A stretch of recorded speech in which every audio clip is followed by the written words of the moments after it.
What's up, everybody? This is Josh from TeamRaveCave, and I'm bringing you the second episode of the Showcave. It's a showcase of user-created content. This time, we have Grand Theft Auto 5, Grand Theft Auto Online, whatever. It's the same damn thing. So, what I'm bringing you today is a race that I made myself. Next week, hopefully, it'll be something that I didn't make. Anyway. The idea here is this race explores the relationship between risk and reward. Basically, there's two very high-risk shortcuts you can take in this track that have a pretty damn good payoff, but they're very difficult to do. So first, I'm going to show you the much easier approach here. You'll see I put rockets and a boost very early in the track, even though they're not enabled until right there.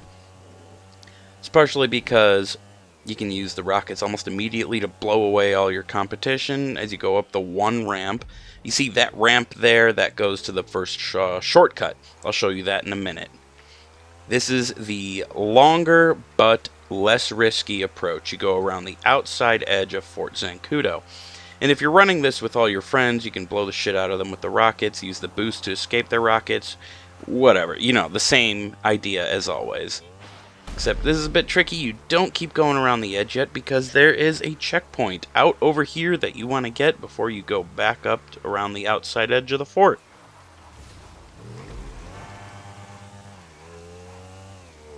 So as I said, there are two shortcuts, and we're coming up right here in what you might think is going to be a shortcut, and it is. That's the second shortcut. I'll show you that in a minute. The risk in this side, going around the outside edge here, is, yes, it's definitely safer. You're more likely to succeed and finish the race. But you're taking the risk that somebody else isn't... Oh, I hit a damn pole.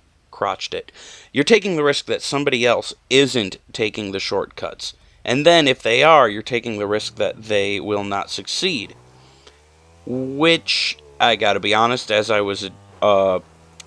recording this, it's fucking difficult. It's really goddamn hard to complete those shortcuts.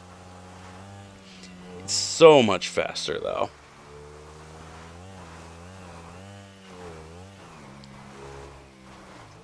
I was originally going to have my friend Robert, who, spoiler alert, he's going to be part of our GTA Online Let's Play crew when we can get that going. I guess I just announced that. Whatever. Whoa! Tree. Cliff. Hit a wall.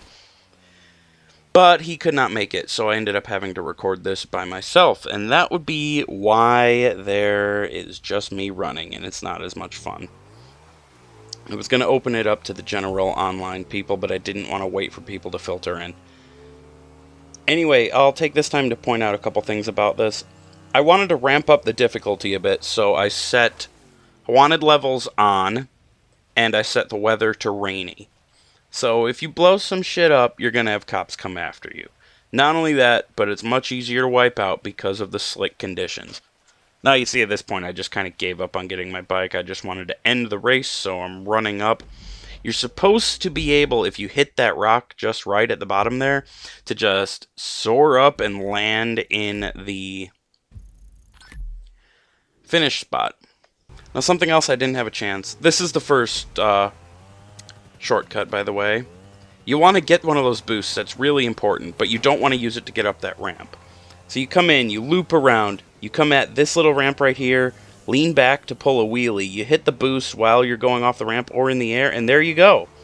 You have cleared like half the goddamn track in one go. Now, what I was saying before I was interrupted by that is, and here's the other shortcut, you only have, you can use your boost to get up over that way, that's fine. You only have so many checkpoints. I deliberately did not put very many in, so if you completely eat shit and die, you go all the way back. Not all the way, I guess depending on where you are.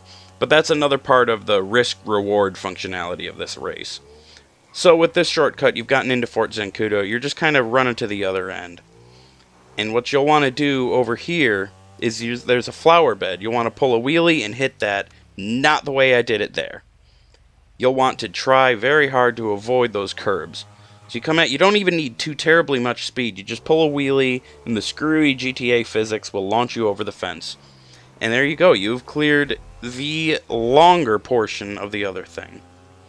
So you come, you're pretty much home free at this point, unless you have a wanted level for entering the fort. You blow the shit out of people, and then immediately plow into a jeep. Anyway, thanks for joining me.